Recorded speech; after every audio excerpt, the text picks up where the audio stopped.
Salve, meus bons! Nós estamos hoje, a partir de hoje, começando a trazer para vocês um recorte da história do jiu-jitsu. Isso nós vamos fazer através do nosso programa Old School Series, dentro do podcast do Saddam. Hoje eu estou aqui, meu companheiro de bancada, minha honra, esse comunicador generoso, faixa preta e mestre das carrapetas, Saddam. Estamos aí para essa nova empreitada do canal Saddam Podcast, que eu tenho muito orgulho de estar participando. Não vou participar sempre não, porque aqui eu sou apenas aqui um co-host, né, o que a gente chama, né?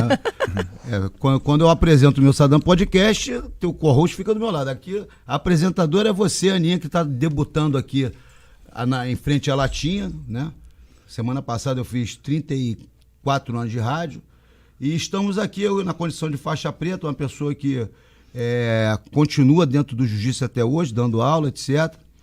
Faixa preta com muito orgulho do mestre Carson Gracie, já disputei vários campeonatos, etc. E como é uma old school series, então a gente está inserido nessa jogada aí, porque somos da velha escola, né? Então são mais de 30 anos de jiu-jitsu e sempre recebendo pessoas queridas aqui do meio do esporte para contar um pouco da história desse esporte da arte suave, que tem que ser contada, porque muita gente sabe, você inicia uma atividade, seja ela qual for, você tem que saber a história, né, daquela atividade, quem veio antes, né? Como diria o mestre Carson Gracie, respeite os que vieram antes para ser respeitado pelos que vierem depois. É isso aí. Exatamente. Esse é o cascudo de Saddam. E, gente, hoje, no nosso primeiro episódio, né, nossa primeira parte, né, nossa primeira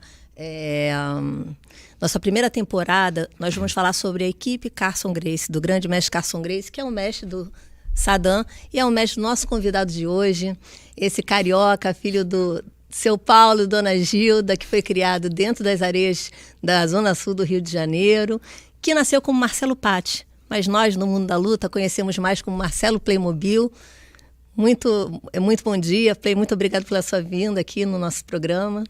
Eu que agradeço aí o convite e tentar contar um pouquinho da história do jiu-jitsu que eu participei. Isso aí, então vamos começar pelo início, para não ser redundante. Como é que começou o jiu-jitsu na sua vida, Play? Eu comecei no jiu-jitsu na primeira metade dos anos 80, né? Sou nascido e criado na Urca, treinava jiu-jitsu.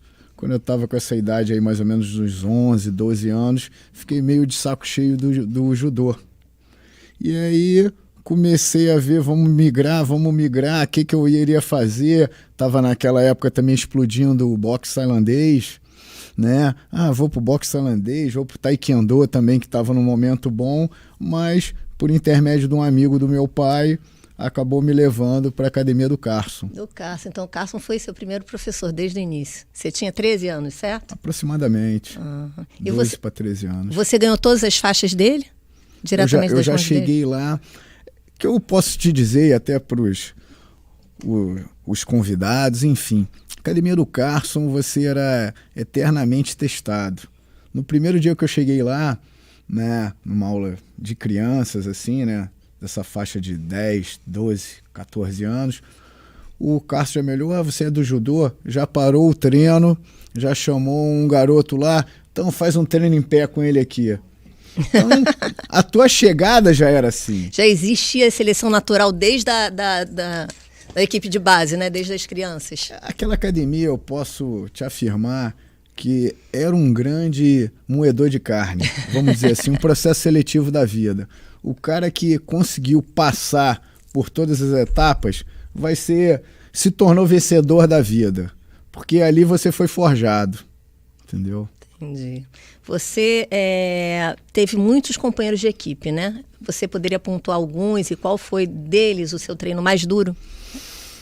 Eu acho que ali, né, na academia do Carson, todo dia era dia de treino duro, todo dia era dia de ser escovado. Porque eu sou daquele princípio seguinte, você tem que ser exigido, ser esfolado na academia, para ter teu momento de glória na competição. Eu sempre fui um cara muito competitivo, fui criado nessa linha, nessa diretriz, meu pai também era assim, enfim, eu sou um eterno competidor, entendeu? Vamos lá, Playmobil, de onde que vem esse apelido? Porque Marcelo... Marcelo nem eu atendo. Esse apelido foi no final dos anos 80, né, quando dividiam os treinos por tamanhos. E aí ficavam os menores de um lado, os medianos no outro e os maiores em outro canto do tatame. E aí começou aquela analogia, ali é o treino dos Playmobilzinhos, acabou ficando eu sendo Playmobil. Porque você era o líder da nunca molecada? Nunca fui líder. Nem. Mas para quem não sabe, eu também sou morador do bairro da Urca, é a Nova Urca, né? Que aqueles caras falam, ali é o bairro de uma rua só ali. Lauro Miller. Então, mas as pessoas acham fino falar Nova Urca. Mas sempre andei pelas redondezas. Marcelo Playmobil tinha um apelido na Urca de Garoto Novo. Explica pra gente esse apelido de Garoto Novo, que é uma coisa meio engraçada. Garoto Novo, do pessoal que eu andava, era o mais novo, né? Eu andava com a Mauri e outros amigos da Urca, que são aproximadamente uns 2 anos mais velhos que eu. E eu tinha uma certa liberdade de pegar o carro emprestado do meu avô, quando eu tinha uns 16, 17 anos. Então era aquela pergunta que todo mundo fazia: quem foi que trouxe esse garoto tão pequeno dirigindo? Aí como acabou pode virando. Um garoto novo andar de carro? Isso, como é que pode um garoto tão novo, tão pequeno dirigindo? E aí ficou tinha garoto que idade, novo. Play? Devia ter uns 16 para 17. Caramba. Entendeu? Gente. Tinha um Passat prata. Passat prata, grande Passat. O carro era carro de bandido na época, que tinha uma arrancada boa, era carro de fuga de ladrão de banco. Motor a álcool 1.8. Por falar em ladrão de banco, né? Ladrão. Sua profissão hoje é ser policial, né, querido? E me fala como é que o jiu-jitsu agregou na tua vida como policial. Para falar a verdade, eu não vejo a polícia como profissão. Uau. A polícia para mim é religião. Eu sou policial 24 horas por dia, né? E o jiu-jitsu é minha bússola. O jiu-jitsu me dá autoconfiança, determinação, autodisciplina para vencer qualquer problema do meu dia a dia. Então, fazendo uma analogia, né, seguindo essa linha de raciocínio, tudo que você passou ali na academia do Carson, aqueles momentos de dificuldade, você sendo cobrado, porque ali você era testado diariamente. Sim. Então, você pegando essa experiência, essa bagagem que o jiu-jitsu te dá, transferindo para a tua rotina, para o teu dia a dia, você já diria assim que tem uma enorme maturidade para vencer qualquer barreira. Por isso que eu considero o jiu-jitsu minha bússola, meu psiquiatra, meu psicólogo, me ajudando em qualquer problema do meu dia a dia. Eu penso, enquanto mulher, né? Eu também treino jiu-jitsu, até na sua academia. Uhum. Eu vejo o jiu-jitsu, através das suas posições, como uma forma também, nós que não somos, né, profissionais da área de segurança, uma forma da gente poder se proteger também, ter uma certa... proteção na hora de um ataque, né, não que nós vamos, né, chegar ao ponto de lutar com um bandido e tal, mas nós sabemos nos proteger. Então eu acho que o jiu-jitsu, não só para um profissional, como também para uma pessoa leiga, né, ele agrega também bastante, né? Com certeza, só na sua capacidade de saber mensurar o espaço, saber se colocar. Então o jiu-jitsu te dá essa vivência, esse equilíbrio, você saber jogar o quadril. Só na sua forma de responder uma possível agressão, o vagabundo vai partir para outro. O vagabundo vai agir sempre da forma mais fácil. O que for mais fácil para ele, ele vai. Então, se ele observar que você já percebeu a chegada dele, ele vai partir para outra vítima. E o jiu-jitsu dá esse feeling. Que talvez não esteja nem um pouco preparada, né? A gente pelo menos está um pouco preparada, né? Nós que não somos profissionais, mas que treinamos todo dia, né? Nós temos um certo preparo, né? Com certeza você vai estar na frente de qualquer uma outra pessoa.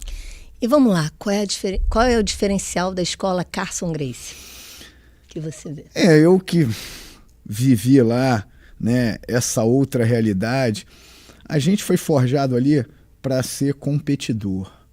Então, o que acontecia ali quando você falou de alguns amigos e tal, o que você entendia daquilo? Aquilo era um processo seletivo natural. Vamos lá, da nossa época. Entravam 2 atletas por peso, por faixa, né, na respectiva categoria. Eu não tinha negócio de time A e time B que hoje em dia tem. Não tem isso. Então, por exemplo, você pegar determinadas categorias, tinham 7, 8. E desses 7, 8, o Carson fazia o chamado treino em pé. 2 semanas antes, já começava um processo seletivo de escolha da melhor equipe de competição. Dizem que, inclusive, esse processo seletivo era mais complicado, mais difícil do que o campeonato em si, né? Acredito que sim. Essa lenda, né? Por isso que você já chegava no campeonato sempre preparado, porque você já passava por esse funil. E o Carson era bem assim, não ia passar a mão na tua cabeça. Então, por exemplo, eu vi casos de, tipo, dias antes de campeonato, o Carson vê determinada pessoa andando na rua meia-noite, 1h da manhã. O Carson riscava o nome do cara do campeonato. Então, ali você era forjado. Diferentemente de uma época atual, que o jiu-jitsu já foi para um lado mais comercial. Eu acredito que tenha que ter o lado comercial, mas tenha que ter essa divisão. Por quê? Porque você também pegar um aluno que só frequente um horário comercial e jogar numa competição, você pode até assustar esse aluno. Verdade. Na verdade, existem muitas formas de se praticar jiu-jitsu, né? Existe a competição, existe o way of life, né? Claro. Existe o paraolímpico também. Mas porque o Carson gostava de competição. Ele gostava para competição e estimulava isso aí. E, por exemplo, outro dia eu falei aqui, eu não sei, acho que era o Murilo que estava aqui, o Murilo Bustamante no meu podcast, e eu me lembro que era o André Belo, não é isso? André Belo e Rodrigo Medeiros, na faixa azul, peso pena. Só era Belo? Adriano Belo. André era o irmão dele que treinava no Cássio Cardoso. Adriano Belo. Então eram 2 caras duríssimos, que eu não conseguia ganhar o treino. Só depois que o Rodrigo Medeiros subiu para a faixa roxa que eu tive a oportunidade de passar a competir. Mas ali o pessoal, durante muito tempo, eu tentava a eliminatória, como você falou, era uma própria competição. E aí, Ana, o que acontecia, esse caso aí bem clássico que o Saddam está mencionando, muitas vezes essa pessoa cansava de ficar ali no Carson e migrava para outra academia. Então o objetivo do Carson... Seleção natural mesmo. O objetivo do Carson era a todo momento criar o quê? Uma equipe de competição. Sim. A essência do Carson, de repente eu conheci ele um pouquinho melhor que vocês e tal, era o quê? Competição. E ele não queria saber se você era filho de porteiro ou filho de empresário. Se você tivesse sangue para aquilo... É o que importava para ele. É isso, criar um exército. E quais eram, ao seu olhar, né, os melhores faixas pretas e competidores da era Carson, daquela era de ouro, quando você era azul? Eu vou repetir o que o Carson me falava. O Carson citava que ele teve os 2 melhores alunos dele. Foi Sérgio Íris e Cássio Cardoso. Não conheci o Sérgio Íris. Cássio Cardoso, sem dúvida, eu peguei o final dele, sem dúvida, excepcional. Mas tem vários outros. Eu acho que não pode deixar de citar um Pinduca, o Peixotinho, dessa era mais próxima à minha. Não posso deixar de mencionar o Murilo, um outro grande irmão meu, que foi, para mim, um dos melhores lutadores de kimono, a Mauri Bittetti. Dentre outros, do pessoal mais novo, não posso deixar de falar do Parrumpinha, do Vinicinho. Tenho que lembrar também, mais novos ainda, Arona, Paulão, enfim. Falta aqui até palavras e nomes a serem mencionados, da minha geração mesmo. É um cartel estrelado aí que... Da minha geração mesmo, um que eu tenho que enaltecer, que é meu parceiro, né, em algumas competições aí, nível mundial. Renato Tavares, Renatinho. Renatinho Babueno. Tem, que nem o Saddam falou, Rodrigo Medeiros, que está radicado em San Diego. Enfim, muita gente. Sim. Muita gente. Isso aí, se você perguntar de outras academias, também tem uma relação extensa aí. E seu perfil competidor continua, né, Play? A vida inteira, né? Não mudou. Eu gosto, né? Você gosto daquela adrenalina. Eu gosto de chamar meu nome no microfone. Enfim, eu respiro isso.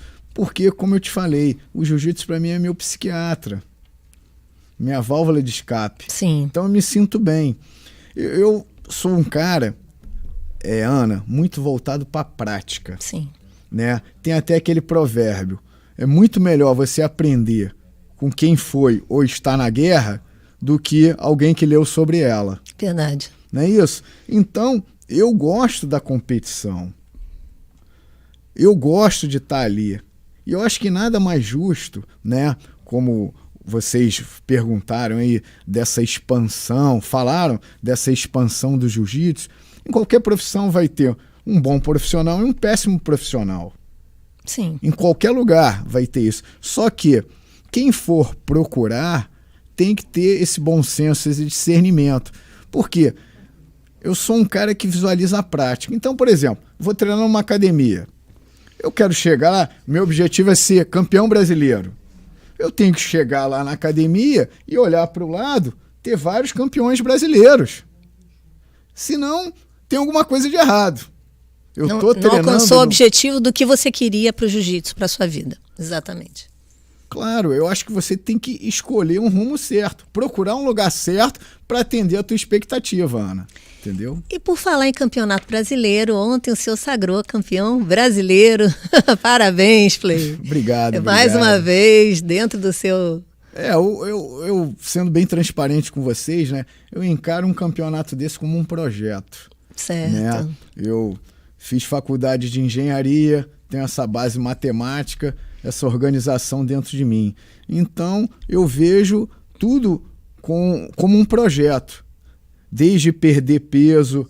É isso que eu ia perguntar, como é que você cuida da sua preparação? Certo. Eu acho que no jiu-jitsu, né, ou então em qualquer esporte, você tem 3 pilares de sustentação.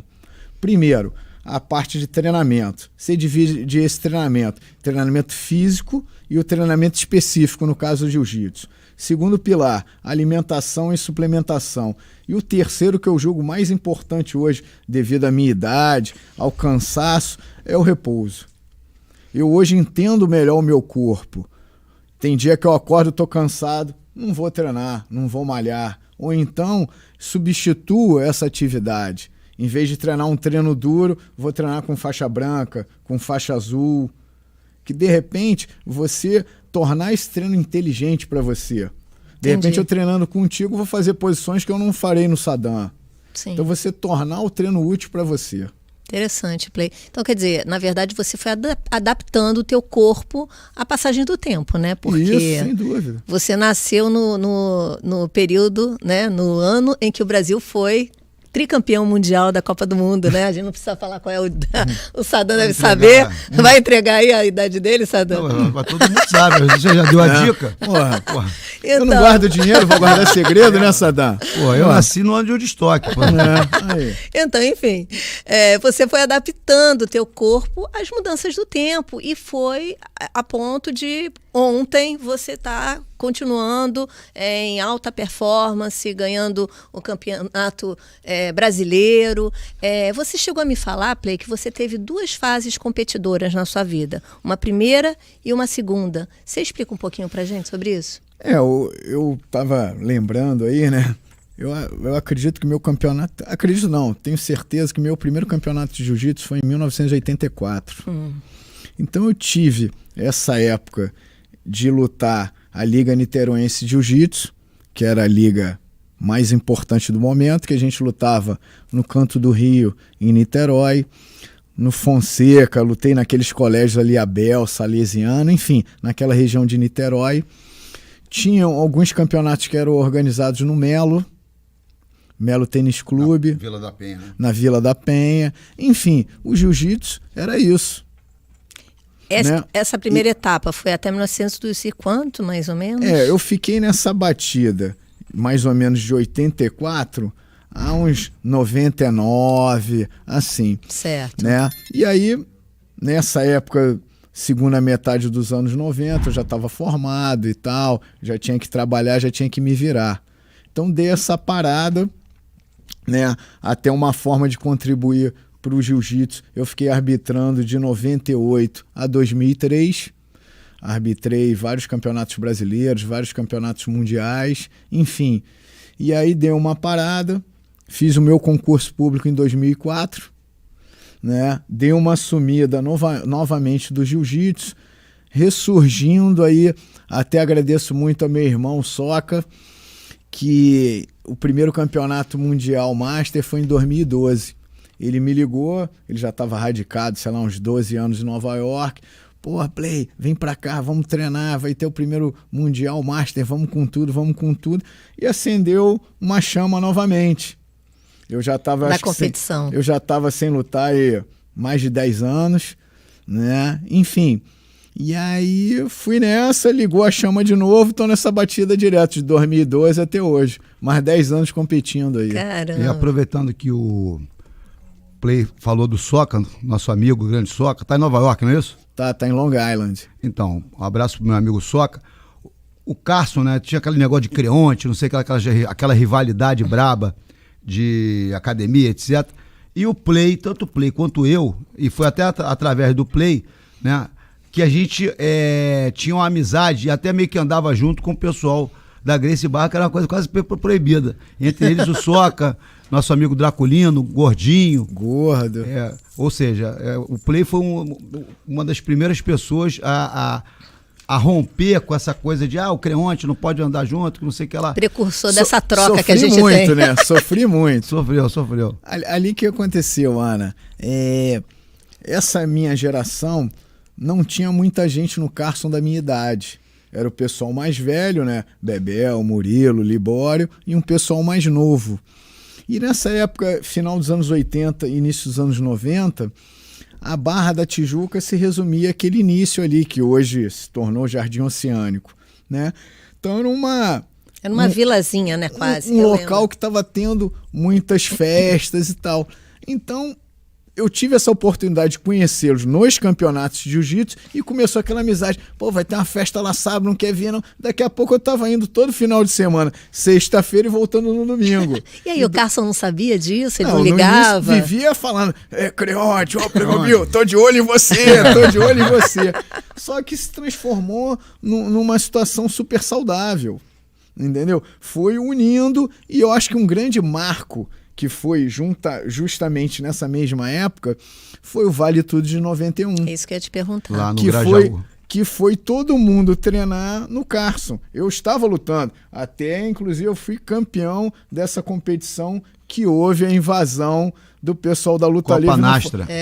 Copa Nastra, lá no Forte da Urca. Você estava lá, conta como é que foi essa invasão, Play. Eu estava esperando para lutar. Eu estava esperando para lutar. Era aquela diversão, né? O campeonato de jiu-jitsu hoje, né? Quando a gente chega, é o Copacabana Palace.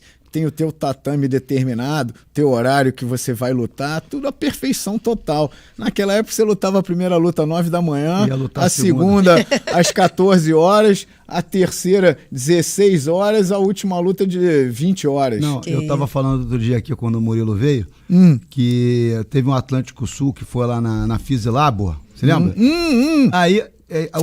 Na academia ou que foi lá na academia, que teve uma que foi no negócio de cavalo, no estábulo. No estábulo de cavalo, uma catinga de merda de cavalo.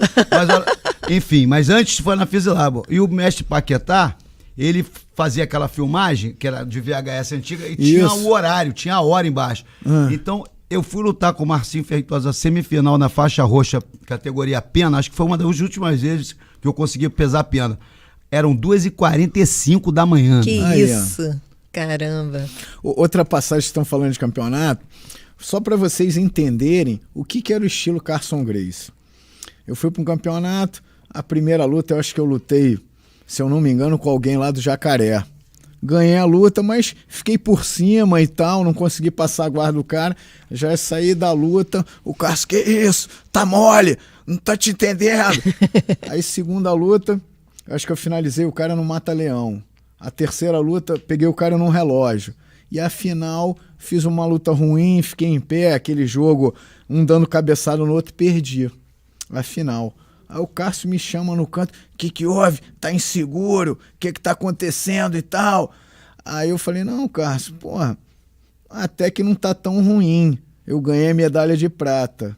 E aí eu levo isso para sempre. Sabe o que ele respondeu para mim? O quê? Você é o melhor perdedor. Essa era a essência Carson Gracie. E isso você leva para tua vida. Sim.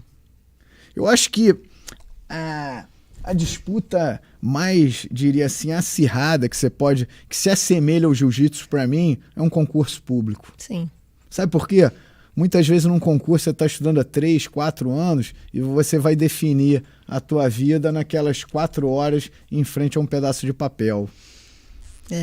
Então, eu tenho essa analogia de uma disputa de campeonato como um concurso público. Campeonato mais difícil que você disputou, Play?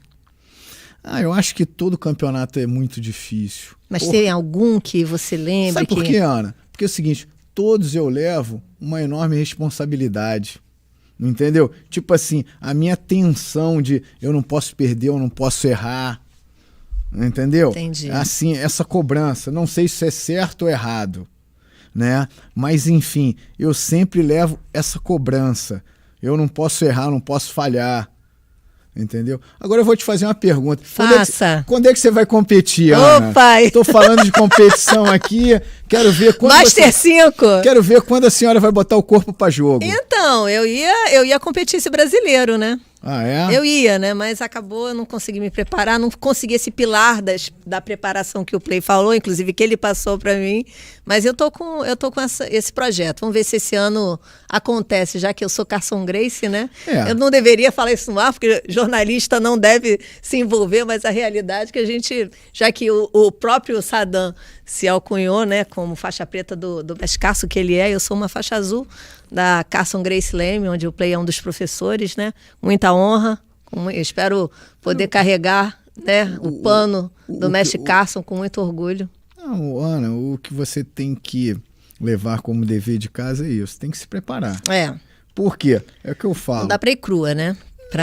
Fica lá do lado de fora do alambrado, gritando, faz, vai, passa é mole. Eu quero ver se testar ali na hora da verdade mesmo. E as regras, Play? O que você acha das regras atuais, as que tinham logo no início dos campeonatos? Você acredita que elas tiveram uma evolução, uma involução? Prejudicaram a beleza do campeonato? Eu acho que não. Eu acho que se você é atleta e se propõe a participar do evento, aquelas são as regras. Se você não quer, não participa. Entendeu? É um evento, tem uma confederação, tem as regras ali. Se você não assina um termo dando teu direito de imagem, estando de acordo com as regras, antidoping e tudo, então você está aceitando. Não, o que eu digo é o seguinte, a questão da beleza, né? Antigamente eu acho que existia uma busca mais pela finalização.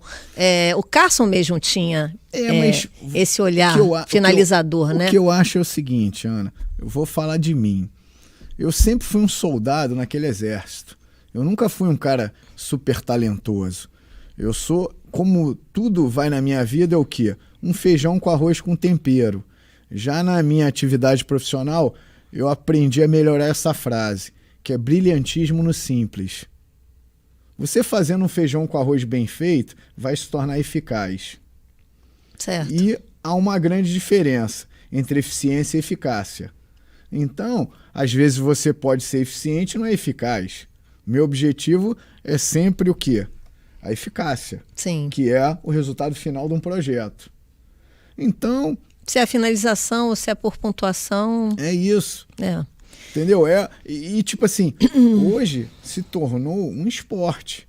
Antigamente já era mais o caráter de uma luta, já tinham as lutas com maior duração de tempo. Hoje virou uma indústria quase, né? Não sei se vocês concordam comigo. Também. Não é só a luta que tá envolvida, é o boné, é a marca, é o comediante que está fazendo sucesso na rede social. Eu falo por mim, Ana, eu nunca fui profissional do jiu-jitsu. Eu sempre tentei participar dos campeonatos, mas sempre fiz faculdade, depois num segundo momento trabalhava e tal, e agora também trabalho. Agora, o que eu percebo, que eu acho muito interessante, né, que eu lembrei agora, nesse último campeonato mundial, estava sentado na arquibancada. A gente lutou na quinta-feira. Tava eu, o Soca e o Renatinho. E começamos a olhar. A gente era os caras mais antigos dali. De repente, mais antigo de tatame, que também é outro grande amigo, o Megaton, também que estava ali perto da gente. Você começa a ver essa mudança. Sim. Você vai num campeonato de Master hoje, tem atletas duríssimos, né? Enfim, super treinados. Mas você vê que é outro perfil. De repente, a pessoa começou a treinar jiu-jitsu com 30 anos. Hoje ele tem 50, mas começou aos 30. Entendeu? É diferente. Eu já sou de uma categoria, de uma linha que começou com 10, 12 anos de idade. Entendeu? Tá anos-luz desse. Porque o jiu-jitsu também expandiu muito, né? Antigamente a gente passava na rua ali, a gente ia pra Búzios no feriado, aí cruzava, esse aqui esse é fulano da Barra Grande, esse aqui é fulano ali do Jacaré, esse ali Copacabana tinha o quê? Umas 2 ou 3 academias. Tinha o Carson, tinha o Osvaldo, no Lido ali, na Viveiros de Castro. Tinha na minha época o Gerson Mosquito, que era do Osvaldo também, ali do lado do Fabrício, por ali. Tinha umas 4 academias em Copacabana. O Paulo Maurício ali também, né? Os Trauns, mas já era uma outra linha, né? Já tinha um jiu-jitsu mais atuante na área de criança e tal. Enfim, eram pouquíssimas academias. Hoje em dia é que nem farmácia Pacheco. Deve ter. Eu chuto aí que deve ter o quê? Umas 70 academias em Copacabana? Sem sombra de dúvida, é o bairro no mundo que tem mais academia de jiu-jitsu. Sem sombra de dúvida. E naquela época não se podia passar na frente uma da academia do outro, que dava ruim, né? Nem tinha ou isso. não? Ana, vou te falar uma frase. Muita história. Vou te falar uma frase que eu uso muito no meu dia a dia hoje. Quem é de verdade sabe quem é de mentira. É isso.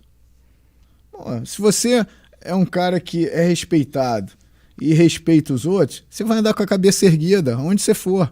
Você vê, tive a oportunidade de conhecer vários países, né? Aonde que eu chego, eu sou bem recebido. É isso que eu ia te perguntar. O jiu-jitsu te levou para tudo que é canto, né, Play?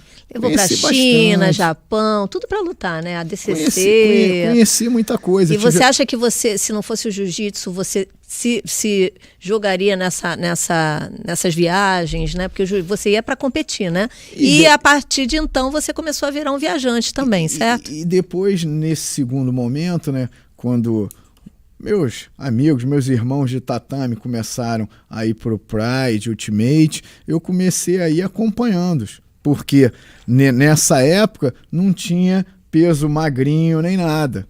Então eu ia ajudando, auxiliando, sempre fui um cara, né, bem prestativo, bem determinado, enfim, sempre tinha lugar para um bom trabalhador na equipe. Entendeu? E vamos lá, vamos chegar, a resenha chegando aqui no tatame virtual, Sadam, vamos trazer a surpresa para o Play. Então, diretamente do outro lado do mundo, nós teremos uma pergunta de alguém especial para o Playmobil. Por favor, produção, coloque no visor, por favor. Fala, galera, Marcos Parrompinha da Mata, faixa preta do saudoso grande mestre Carson Gracie. E queria mandar uma pergunta aí pro meu ídolo, meu amigo, meu irmão de longa data, Marcelo Playmobil. Play, conta uma história aí maneira do nosso saudoso, querido amigo Fininho. Um abraço, um beijo pra todos aí. Conta aí, Play. Pô, Fininho... Quem era Fininho? Primeiro, quem era Fininho? Fininho era um cara muito engraçado, muito divertido, né? Sadam, me ajuda aí pra pegar a diretriz do Fininho. Era um cara que destoava, bem magrinho, tinha um cabelo longo. Todo mundo... Faixa branca poderoso, até eu já ouvi falar dele. Faixa azul. Ele que tinha um cabelo comprido, um cara moreno e tal, e era bem magrinho. Bem magrinho, né? E eu lembro que uma vez, eu não sei o que ele arrumou, que o pessoal deu uma juntada nele, não foi? Nessa época rolava. Eu não tava nesse dia da junta, não. Mas eu não lembro o motivo dessa juntação, que ele se alterou, quis ficar de bravo lá. Parrompinha tá citando agora. Eu tive esse flash na cabeça. Mas o Fininho é o que o Carson chamava de poderoso, né? Poderoso não era o Fininho. Poderoso era um outro atleta, né? Tinha um poderoso. Poderoso, que era um rapaz que tinha uma certa deficiência mental, né? E ficava lá no tatame, lá olhando. E todo mês ele chegava, pagar mensalidade. Aí dava uma moeda de 50 centavos pro cara. E ele tinha uma percepção que o pessoal levava alguma pessoa, poderoso, com quem que ele parece. E ele lembrava sempre de uma figura. Ele sempre lembrava uma figura parecida. É isso, é isso. Até eu queria que vocês explicassem, né, um dos dois, ou o Saddam ou o Play, o termo poderoso, porque a gente usa muito no nosso meio, mas nem todo mundo que está assistindo, né, tá no nosso meio ou chegou agora. Então vamos descrever o que seria poderosidade. Como é que Poderosidade que eu via era um cara que destoava dos padrões normais, né? ou o cara muito acelerado, ou o cara muito lento, ou muito louco. O Carson usava esse jargão aí pra cercar por todos os lados, né? Tem até o teste de poderosidade que ele mesmo, que o Carson mesmo fez isso aí. Se for procurar na internet, você vai ver ele de próprio punho com a letra inconfundível do Carson. Aquela letra gigante, né? A letra de imprensa gigante. Aí o teste aí tem lá os níveis de poderosidade. E o Carson fazia aquele jogo do dicionário. Ele tinha um dicionário lá naquela salinha que cada letra tinha umas 3 figuras. Então, por exemplo, aí ele perguntava, abria a folha, N, aí tinham lá 3 figuras. Aí tinha lá uma caravela com N, now. Aí ninguém acertava isso. E aí, devido ao teu número de erros, ele te classificava. Um idiota completo, um burro, e assim sucessivamente. E ele era desse jeito e era tão amado até o dia de hoje, que era um cara verdadeiro, né, Play? Como é que você descreveria o Carson para você? Como você falou, eu tô lembrando aqui, né, nesses campeonatos, a gente, 14 anos, 15 anos de idade, sei lá, o Carson tinha um Fusquinha. Ele jogava a gente dentro do Fusquinha. Vem cá, foi o Fusquinha que pegou fogo com apaga-vela? Você soube dessa história? Não. É outro Fusquinha? O negócio do fogo, se eu não me engano, foi numa casa, não foi? Não, foi no carro. Foi no carro dele, foi uma coisa de gasolina. Aí o apaga-vela veio com a vela. Aí a pessoa apaga a vela, Antônio, apaga a vela, virou apaga-vela. Era o melhor amigo do Carson, apaga-vela. E essa situação, você vê, o Carson gostava de ser um paizão. Sim. Então você vê, ele levava a gente para os campeonatos, entendeu? Jogava todo mundo dentro do Fusquinha e ia lá pro Melo Tênis Clube. Quantas pessoas dentro do Fusquinha? Sei lá, atrás veio a meia dúzia de uns 8, um sentado no colo do outro. Entendeu? Enfim, não tinha isso para lutar lá no canto do Rio ou no Melo, enfim, pelo subúrbio aí. Que legal. Entendeu? É isso. A história é essa, com grande simplicidade. O Carson sempre lidava com a gente, né? Tem até aquela passagem do livro do Rickson, né? E eu achei muito interessante. Gostei que o Rickson falar aquilo, né? Que a academia, que o Carson tinha aquele estilo dele, aquela metodologia dele de ser bruto e tal, mas o resumo que eu gostei é que ele fez o quê? Um exército de campeões e os alunos extremamente fiéis a ele. É o que o Rickson fala. Mas ali eu nunca vi o Carson xingar a gente, entendeu? O Carson era um cara brincalhão, né? Pô, quando tinha que falar, falava mesmo. Eu diria assim, a essência dele era ser super transparente, né, Saddam? Sim. Podia até ser sincero demais. Sincero demais. Rústico. Uma vez me falaram que me caracterizaram ele como um dandy rústico, né? Porque ele tinha uns ele não tinha papas na língua. Ele falava mesmo. Muitas vezes ele era taxado de grosseiro, né? Porque falava a verdade. Né? Ele não tinha um filtro. Ele era autêntico, era aquele jeito dele mesmo. Então, muitas vezes falava, e ele falava, dava esporro, né? Mas como por aí, eu nunca via xingando ninguém. Não tinha xingamento. Não tinha xingamento, ele não gostava. Era um cara que sempre detestou que o aluno dele brigasse na rua, sempre repreendeu, já chegou a expulsar a gente da academia por causa disso. Mas era um cara, ao mesmo tempo que era grosseiro, era um cara extremamente gentil, generoso. E a generosidade dele de abrir e divulgar o jiu-jitsu e botar muita gente ali da comunidade, do Morro Tabajara, gente que não tinha dinheiro para pagar uma academia, que o jiu-jitsu sempre foi um esporte das lutas, sempre foi a mais cara. E essa oportunidade, essa popularização que ele deu, essa democratização do ensino do jiu-jitsu, que tornou o jiu-jitsu desse tamanho que é hoje.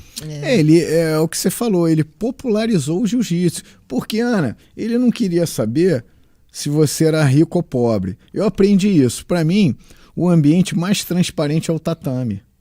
Por quê? É que o Carson falava. Ali, o grande vira pequeno, Sim. o rico vira pobre, Nivelado o forte pela arte. vira fraco. Enfim, dentro daquele quadrado, todo mundo é igual. Não tem verdade. Sexo, não tem religião, não tem nada.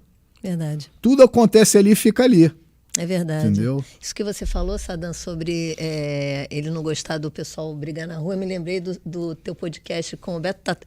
Beto Tatu. Que foi meio que aconteceu alguma coisa assim, que ele brigou na rua para defender a equipe e o Sadam primeiro, o Carson primeiro não gostou, depois entendeu que ele estava defendendo a equipe, aí mandou todo mundo tatuar e ele não gostava de tatuagem. Eu não gostava de tatuagem, nunca gostou de tatuagem. Você vê, o filho dele, o Júnior, não tem nenhuma tatuagem. Aí, parece boi marcado, bicho. Boi marcado. Não tenho, né? Boi marcado, bicho. Mas nada. olha só, aproveitando aqui que o Parrumpinha apareceu de surpresa ali, antes de começar aqui o nosso programa, eu tava ali na nossa recepção galante aqui. Claro, no pô, Podcast. coisa fina. Com cafezinho, água gelada, né? Enfim, e eu tava lembrando com o Playmobil do camarote do Amaury Bittetti no Maracanã. Estávamos eu, Playmobil, Cristiano, Lombriga, Parrumpinha e Amaury, no carro do Amaury, no Voyage que ele tinha. Aí ele chegou na academia, pô, vamos ver o Fla-Flu, lá no camarote do Robson, que o mestre Robson Grace, na época ele presidia a Suderge, né? Então a gente falou, vamos lá. Eu falei, pô, mas você falou com o Robson. Não, chega lá chamando a chamar ele. Estilo Amaury, né? Aí chegamos no Maracanã, aí o Amaury, aí, Robson tá aí. Não tá não. Não sei nem quem é, começou. Aí vai no portão tal, vai aqui. Vai lá no portão. Resultado, porra, a gente veio até aqui o Maracanã e não vamos ver o jogo? Porra, peraí, vamos ver quanto é que tem no bolso. Cada um tirou 5 do lado. Meu irmão, aí fomos parar na geral do Maracanã e ainda caiu uma chuva violenta. Então ficou o dia marcado como o camarote de Amaury Bittetti. Beijo pra Amaury Bittetti, um grande parceiro. Nosso irmão. Grande Amaury. Hoje, como é que você vê a equipe? Como é que você acha que tá a equipe, Play? Eu acho que a equipe está se estruturando, se organizando. Você vê, nesse passo a passo, que o Júnior, né, é o nosso timoneiro, né? Tá lá comandando a equipe, comandando a nossa barca, a nossa caravela, enfim. Está estruturando o trabalho. Você vê, no cenário aí do estado do Rio de Janeiro, a gente já tem conquistado o título, né? E nos Masters também tá voando, né? No Mundial de Master, eu acho que a gente conseguiu ficar entre as 5 equipes esse último ano. Enfim, tá organizando, tá estruturando. E é o que eu falo, tive com o Júnior esse final de semana, tenho o maior respeito, né? Conheço o Júnior desde sempre, né? Sim. A gente tirou até uma foto aí que eu botei no Instagram, né? E quando bateram a foto, eu falei, pô, essa foto aqui, quantos anos de jiu-jitsu tem? Eu tenho quase 40 anos de jiu-jitsu. O Júnior deve ter quase 50. Na barriga, né? Aí ele ficou assim, pô, é mesmo, hein, Play? Eu falei, a gente tá velho, bicho. Então, é o que eu te digo. Ana, o jiu-jitsu pra mim é uma grande família. Aonde que eu vá, eu procuro uma academia de jiu-jitsu, tento conhecer alguém. Passei aí um mês de férias em Portugal, em dezembro. Cheguei lá, visitei os amigos do jiu-jitsu. Visitei o Cobrinha, né? Grande Cobrinha. E visitei o Judson. Fui lá, acompanhei essa expansão do jiu-jitsu em Portugal. Enfim, aonde que eu posso ir, eu arrumo um kimono e vou movimentar. É filosofia de vida, não é um esporte, né, Play? É um contato, é um estilo, é o que você falou. Aonde, é o que eu falo muito. A minha principal ajuda aqui é meu telefone. Aonde que eu chegar, vou ter um contato de alguém de jiu-jitsu para me dar um suporte. Com certeza. Agora vamos lá. Vou repetir uma pergunta que o Sadam fez para o Murilo quando ele veio aqui. Vou te fazer porque eu acho que é uma pergunta que mostra além do que você pode ter aprendido com ele, né? Eu quero que você desenvolva ela. Antes que você fale, eu fico até assim apreensivo, por quê? Porque o Murilo é um outro patamar, né? Eu sou fã dele. O cara é um verdadeiro herói da escola Carson Gracie. Não, mas essa aí fala de sentimento. Essa tá... Jamais posso me igualar a ele. Se Carson Gracie estivesse aí do teu lado, aí numa cadeira sentado agora, o que você diria para ele, Play? Falar que ele foi muito importante na minha formação. Eu acho que meu pai e minha mãe contribuíram diretamente para a minha formação com bons colégios, pude passar para uma faculdade pública, enfim. Mas o Carson me ajudou muito a ser um bom ser humano, uma pessoa forte, preparada para romper as barreiras do dia a dia. E isso eu fui forjado naquela escola. Então sou muito grato ao Carson. Posso falar, agradecer, que se hoje eu tive algum sucesso na vida, ele contribuiu muito, entendeu? De grande valor para mim. Ele com certeza está ouvindo aí em algum lugar. Onde ele estiver, ele deve estar feliz. Com certeza, a gente representa. Estou representando até hoje, né? E é isso, meu querido. Muito obrigada pela sua visita aqui no Sadam Podcast, na Old School. Nosso espaçozinho para falar da Old School, né? A gente quer fazer essa árvore genealógica do jiu-jitsu. Eu não sei se a gente se fez compreender no início do programa.